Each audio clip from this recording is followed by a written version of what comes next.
Hi, everyone, and welcome to the Race Reaction podcast. And as you can see from our attire today, we are wearing brand new Race Reaction merch. Now, for those of you who are listening, we're wearing just plain black t-shirts with just Race Reaction on them. But to us, um, yeah, this is revolutionary. I don't know if we should endorse their services, but we just got ours done from Uniqlo. We Um, did. we had previously we had these really like cheaply made. Well, they weren't cheap, but they felt cheap. These like two t-shirts with like horrible graphic prints on them, Yeah. really uncomfortable and sweaty. But anyways, here we are in our new merch. So if you want one, we'll be charging you.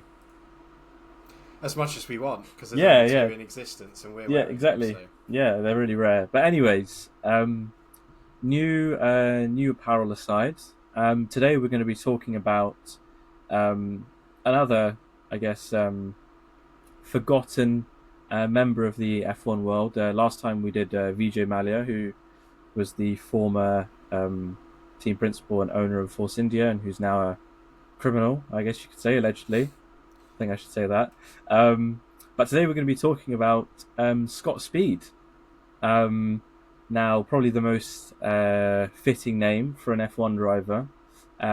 He was an American F1 driver, the first American driver since Mario Andretti, I think, in 1993. So I think he joined F1 in '06, I want to say, or yeah, he was Red Bull's like part of Red Bull's lineup um, in their early years. But anyways, yeah, I guess we're just gonna go through like what he did in F1, what he did after, and I guess a little bit of a discussion about how drivers were treated in that era of F1 because yeah, it's much different now, let's say. But yeah, we've got like an information cheat sheet on there, Scott Speed, that I've compiled. But yeah, basically he became, uh, I guess, vital to Red Bull's early success, partnering up with Liuzzi, I think, who also didn't have that good of a career. I mean, if you mention this to like a new fan, when I say new fan, I mean the DTS crew. Uh, Most of them won't know who Scott Speed or Liuzzi were, but they were quite, I guess, yeah, they were just around for a few seasons. And yeah, he he joined Toro Rosso um, in '06 and didn't do that well. '07, he was horrible. I mean, I think he did a Beyond. Is it called Beyond the Grid? Their F1's podcast, Beyond Yeah. the Grid. Yeah, he did an interview with Tom Clarkson, and if you guys haven't listened to that, I would. That was the only podcast that we're probably going to plug on this. But Listen to us I, first, though. yeah, listen to us first. But Yeah. I really do think that it opens it up because I saw Scott Speed as some failed American who, just like Alexander Rossi or you know Logan Sargent, didn't really make an impact. But you could tell that he was kind of the end of his career was the result of Red Bull just throwing around their drivers to see what sticks. Now, obviously, they're probably one of the most successful teams of all time. But back then, they were still finding their way after having transitioned from Jaguar, right? Correct. Yep. Cool. It's funny that I'm asking you. But anyways, after that, he went to NASCAR in 2008.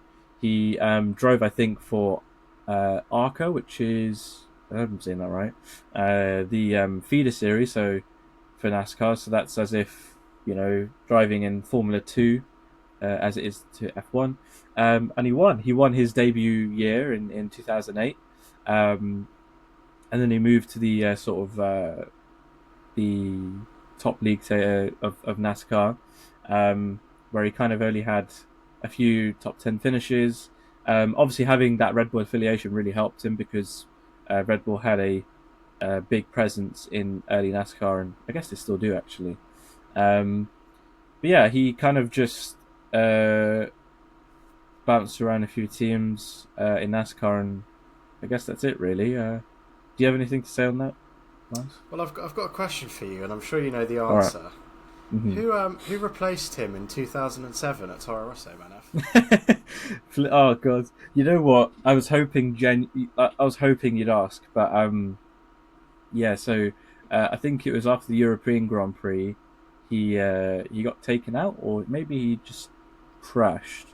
I can't remember the exact details, but after that, the team replaced him with a very young German called Sebastian Vettel, who I think just a few races earlier had filled in for Robert Kubica at the 06, oh 06 or oh 07 USGP in Yeah. Indianapolis, making his debut for BMW Sauber. I think they released him just before that European Grand Prix, and then I think from the next race onwards until the end of the season, Seb drove for Toro Rosso, and then in 08 he earned himself a full-time seat. And we know how that story goes. I won't. I won't I'm tired of delve hearing it into from it you, too so much. Yeah. let's move on. But anyways, yeah. So Scott Speed kind of stayed in NASCAR until 2013. So 5 seasons in that series. He didn't really find much success, bar the title win in ARCA, and then he drove in Rallycross, which is where I guess he found his crowd. Um, he well, that's the thing. I think drivers nowadays don't find much variety in what they're doing unless you actually go out and try it. Someone like Charles Leclerc or Max Verstappen, they've been driving single seaters pretty much their entire lives, so they don't really know if they're good at rallycross or I don't know what else. Or NASCAR or something. Yeah, Oval NASCAR. racing. Just something different. Whereas Scott Speed has pretty much done it all. He did join Rallycross in 2013. He joined Volkswagen Andretti. That's a very interesting combo, which we might mention later. And he won 3 consecutive titles in 15, 16, and 2017. And he basically became one of the most successful American drivers in Rallycross history, which is insane. Um, I think he had an injury in a separate event in 2019. He had an injury and it kind of just ruined his flow. He had like a huge. I remember actually seeing this on Instagram a while back, where he was recovering from it. And it was a pretty big accident where he kind of really messed up his spine. So yeah, he kind of made a comeback to a lower level of rallycross. I think it's Nitro Rallycross, and now he's kind of just doing coaching for young drivers. He's doing a bit of sim racing on the side. Um, but yeah, he's still driving around and he's still doing what he's doing. But I guess having that spotlight on you for so long, yeah, it does things for sure. He's definitely Red Bull's experiment. So yeah, I guess that's a brief thing about Scott Speed, about who he is and who he was. Um, yeah, Miles, what do you think about Scott Speed? If you haven't really, we didn't really know. That's all. That's the whole point of the No, series. no. Well, yeah. I mean, when I think of Scott Speed, having watched all of the highlights and hours of what F1 have uploaded on YouTube, essentially, when you say Scott Speed, in my head, I am picturing his stricken Toro Rosso on the grass or gravel, sideways, and he's shouting over the radio in an American accent in anger. So I haven't exactly got the most positive mental image of him. But I was having a read through this cheat sheet that we've got earlier, and it's interesting to know that he said that he left F1 not because he wasn't fast, which, he would obviously say that to defend himself, and yeah, all drivers have to be egotistic to a certain degree, but he said he left F1 rather because he didn't want to deal with the BS. That's not verbatim, I'm just paraphrasing, but what that boils down to is that he much preferred to do the racing rather than all of the media and the press stuff, and it makes an interesting point of what we're seeing in Formula One today. I was talking to someone the other day about this, that Formula One drivers now are expected to be entertainers as much as they are racing drivers, if not more so.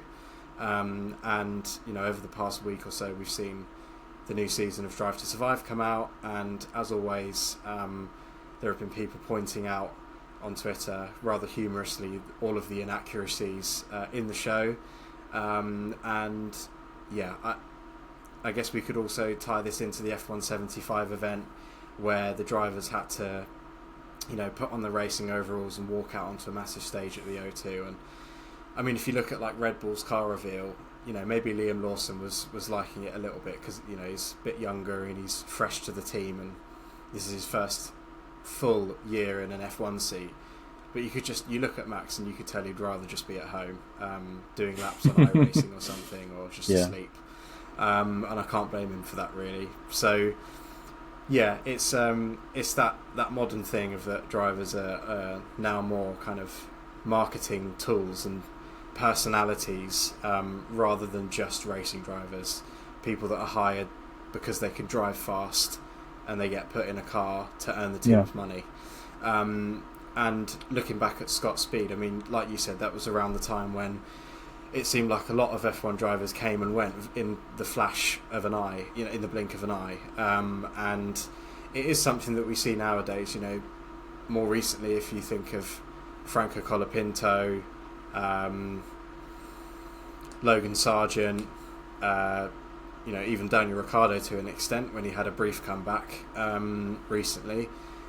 And yeah, it's something that we do still see today, with teams essentially taking a punt on drivers that they haven't worked with before or haven't raced in Formula One before, or in a while, in the case of Daniel Ricciardo, and they just have a miserable time of it, and it just makes them look bad. And I do feel some sympathy for Scott Speed, because it must have been some pressure to be the first person from your nation in 20 odd years, or however long it was, to be put in a Formula One car and be expected to perform, especially at a team that was still pretty much in its infancy, and obviously would go on to be a lot more successful, but being included in the Red Bull family at that time was still as tricky as it is today, I'd argue, because you're rarely ever given the opportunity to step up to the plate and drive for the big team.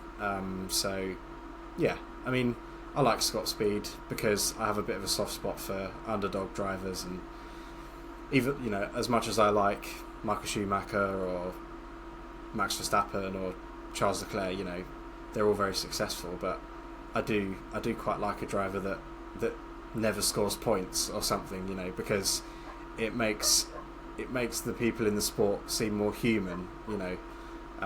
It's very easy to think that Max is just some kind of machine that scores points every weekend, and he does more often than not.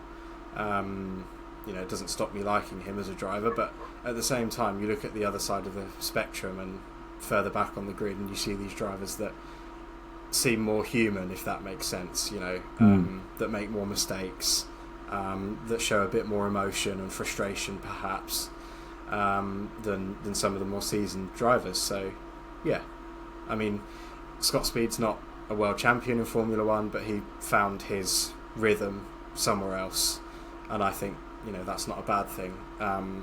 We talk a lot about how Formula One's meant to be the pinnacle of motorsport and the pinnacle of motoring technology, but it isn't always. Just because you can't make it in Formula One doesn't mean you should consider yourself a failed racing driver, I don't think. Because if you can transition to another series, another form of racing and find success, then I don't see a problem in that, and I'm happy for him. No, I agree. I mean, I just think that maybe the era he came into F1 might have been the wrong period, because obviously at that time he was under big pressure from Red Bull to perform, because he was he was their American star, and not having the infrastructure in the US for Formula One to develop as a business and as a show as it is today. That must have been really tough for Scott Speed. I'm sure. Um, but yeah, I think with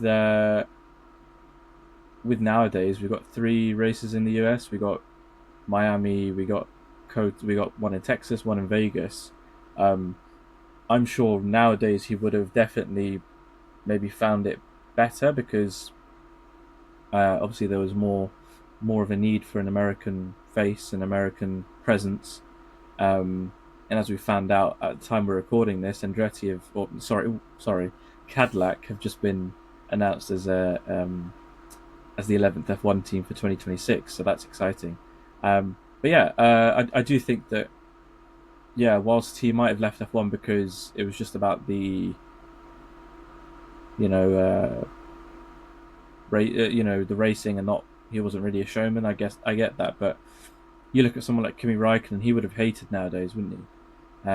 The way that F1's being turned into a show, and I guess that opens up a wider thing about is F1 really a show or is it a sport nowadays?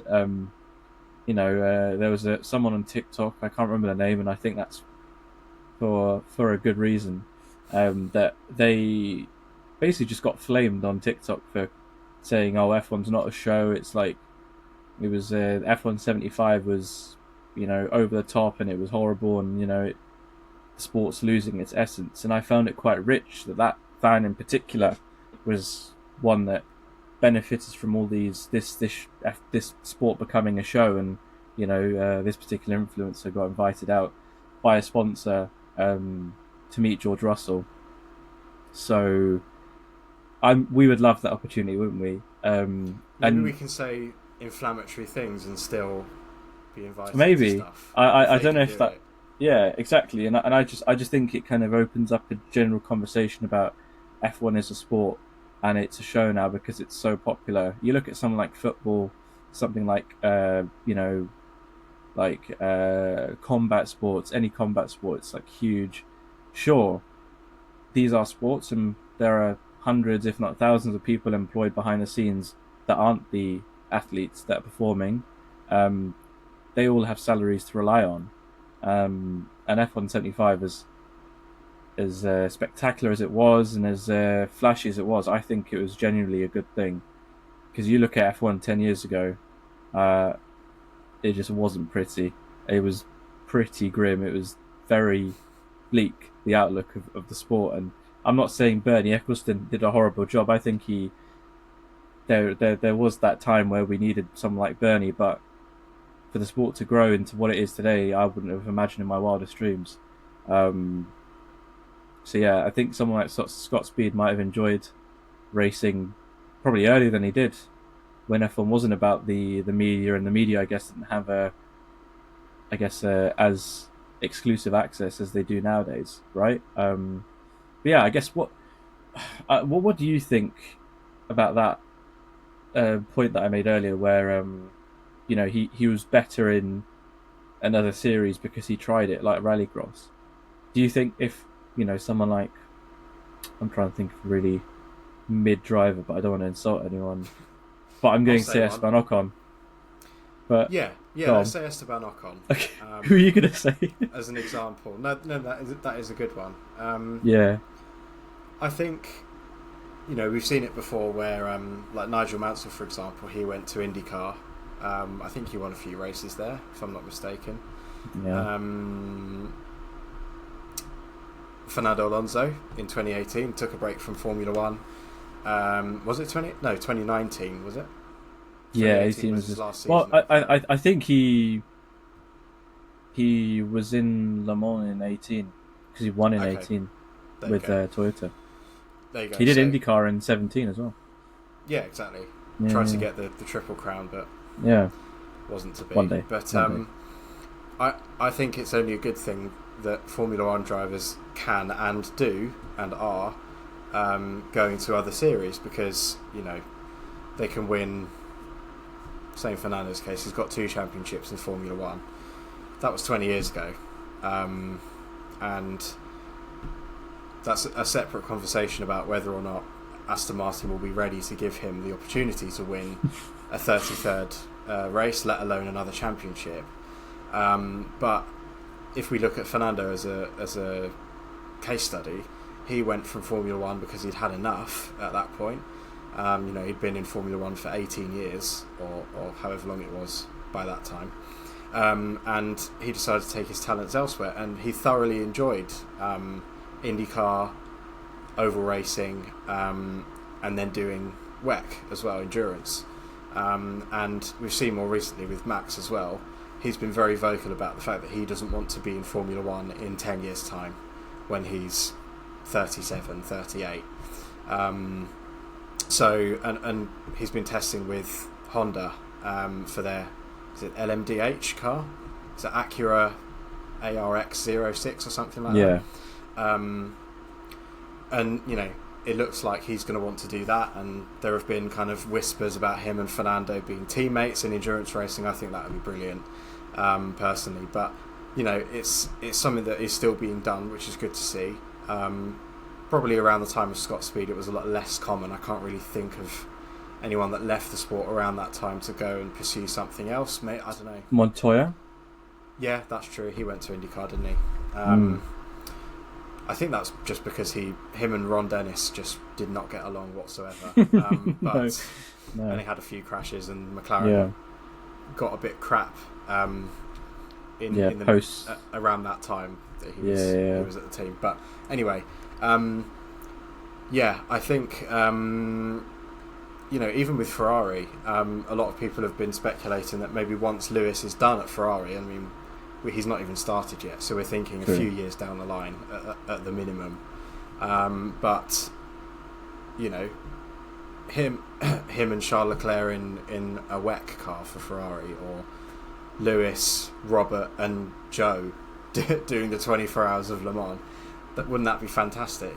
I'd love to see it. And also, we're beating a dead horse here with the GOAT debate and who's a good driver and who's not, and we've been over it a million times, and that will continue into eternity. But I think being a good driver is a lot more than just being successful in one series, and different facets of driving as well, different aspects of driving as well. So, for example, if you look at Colin McRae, he's someone that did the reverse. He didn't drive in Formula One permanently, but he tested an F1 car. And he was very fast, they said. I think it was him and Martin Brundle.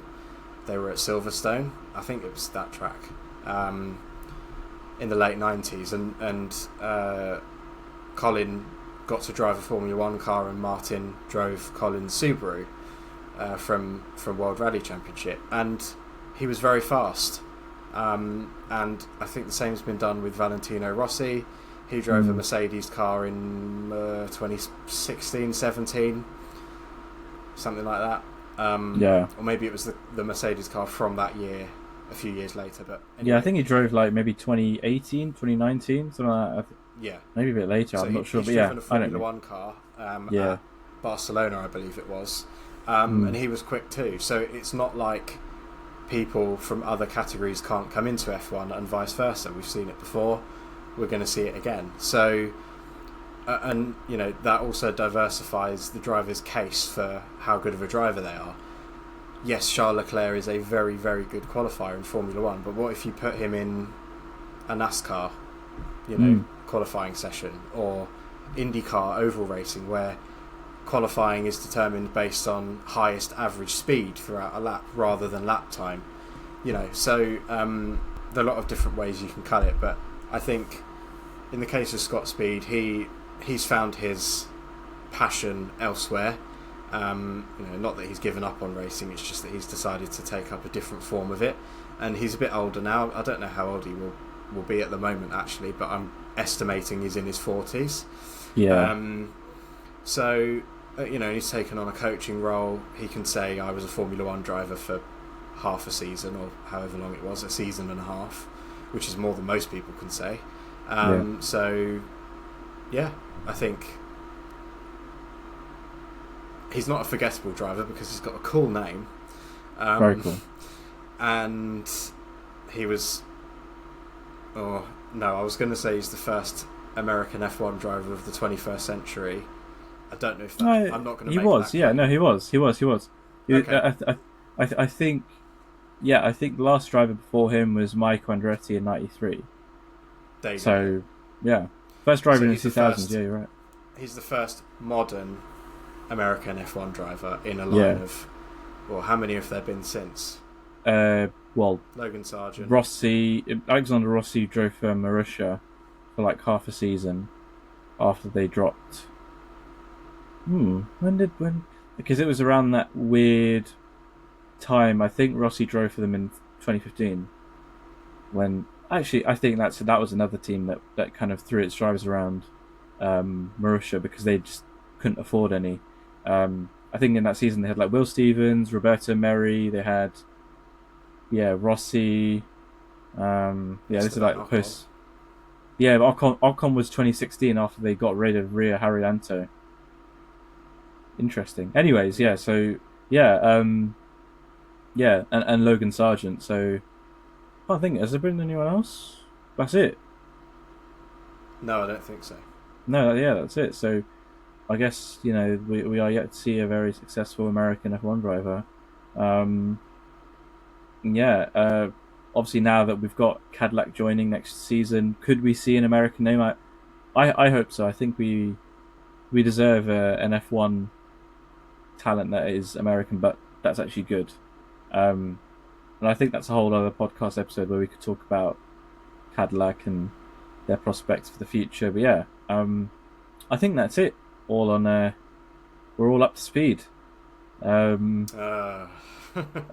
Scott Speed. But yeah, I guess this has been it. Thank you very much for listening to this episode, and I'm sure we'll catch you guys again in a bit. Thank you very much. Bye bye.